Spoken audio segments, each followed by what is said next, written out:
The Merchant's Tale is a story about an elderly knight who marries a young peasant in Geoffrey Chaucer's The Canterbury Tales. Written between 1387 and 1400, The Canterbury Tales is comprised of 24 poems narrated as part of a storytelling contest between a group of pilgrims traveling from London to Canterbury to visit the shrine of St. Thomas à Becket. Like many of the poems, The Merchant's Tale uses humor to address the complex issues surrounding the institution of marriage. The merchant begins his story on the heels of the Clerk's Tale, which preaches the virtues of wifely loyalty.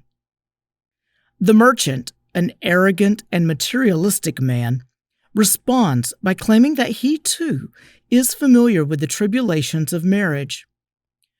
While he has only been married for 2 months, the merchant already despises his wife. But when the host invites him to tell a story about his wife's cruelty, the merchant instead opts to tell a tale of someone else's marital sorrow.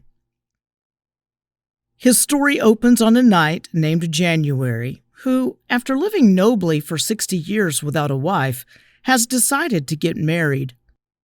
Gripped by the idea that marriage is paradise on earth, January searches for a beautiful wife under the age of 20, who he can mold like warm wax. Consulting his friends, January finds that each man has a different outlook on marriage.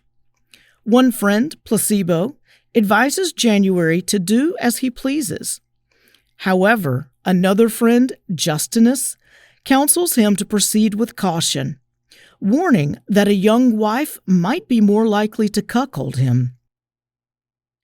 Night after night, January fantasizes about the plethora of fair and virtuous women available to him. Finally, the noble knight decides on a peasant woman of fresh beauty and age tender named May. So taken with her is January that, in sharing the news with his friends, he has no doubt they will approve of his choice. Still, there is something on his mind.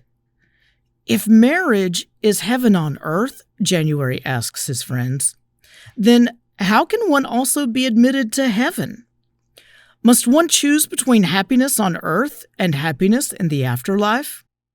Admonishing January as a fool, Justinus predicts that his friend will indeed be admitted to heaven, since marriage is more like purgatory than paradise.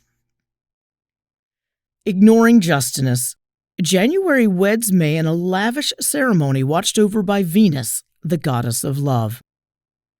All of their guests are filled with joy, that is, except for January's squire, Damien, who falls so madly in love with May that he grows ill. After their wedding, January consummates the marriage with little regard for May's consent. Eventually, however, he grows concerned for Damien's health and sends May to check on him. Damien takes advantage of her visit by passing May a note professing his love for her, a gesture that she soon reciprocates.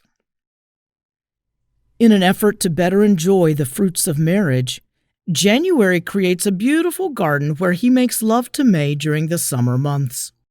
However, January also becomes increasingly possessive of her, guarding the garden's only key with his life. Despite this, May and Damien continue to conduct their affair, exchanging letters and secret codes. Soon, January mysteriously goes blind and asks May to hold his hand so that he knows where she is at all times. Searching for a way to continue seeing Damien, May creates a wax copy of the key to January's garden, instructing Damien to hide in the pear tree so they can rendezvous in secret. Meanwhile, Pluto, god of the underworld, and his wife, Proserpina, are observing the situation unfolding between January, May, and Damien.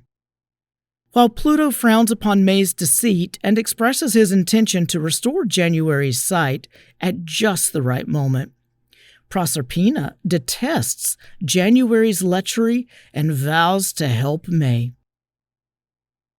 May enters the garden, still holding January's hand, and expresses her desire to pick a pear.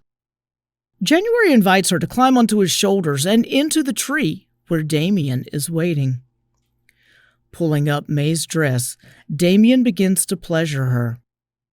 Seeing this, Pluto restores January's sight just in time for him to witness May cuckolding him. January roars with rage, but Proserpina provides May with the perfect excuse. May tells her husband that his sight must still be faulty, like that of one awaking from a deep sleep. Furthermore, she claims to have heard that the best way to restore a husband's eyesight was to struggle with a man in a tree. Satisfied with her explanation, January takes May into his arms, strokes her belly, and carries her to his palace home.